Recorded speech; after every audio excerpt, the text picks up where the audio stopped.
Gdje si, Gorane? Zdravo, zdravo. Kakav je tvoj utisak? Moje iskustvo sa preparatom je jako dobro.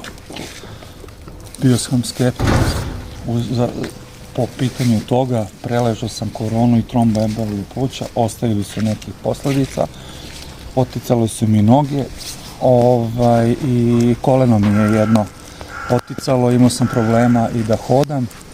Radi probe sam popio jednu čašu, znači samo radi probe, da vidim, da se uverim da ću nešto osjetiti. Posle popijene čaše, jedno 40 minuta, osjetio sam kao da mi je se toplota vratila u stopala, kao da me žmarci prožimaju dole i da se vratila prokrvljenost. Onda sam uzeo preparat, popio sam celu turu, nisam imao nikakvih problema sa stopalima, povratila mi se malo i boja kože.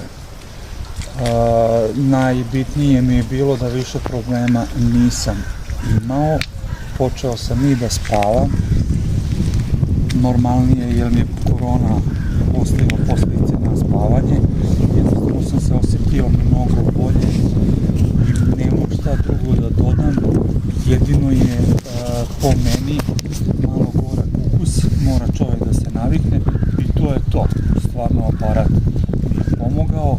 Ja inače radim kao poštar, šetam i to je doprinelo boljoj cirkulaciji i da se na sve, kako kažem, u sve delove tela stigne krv kako je potrebno. Da, a kaži mi, ovo što si imao problem sa stopalom?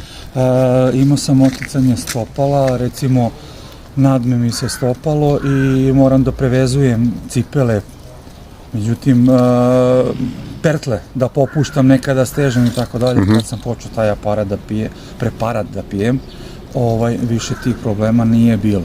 Znači ujutru zavežem pertle i više ih ne odvezujem, niti ih ponovo prevezujem dok ne dođem kući. To su moji neki utisci, sad. Moji pozitivni utisci, posljedica nekih nije bilo. To je to. Da, dobro. Hvala. Molim i drugi put. Ćao, ćao. Ćao.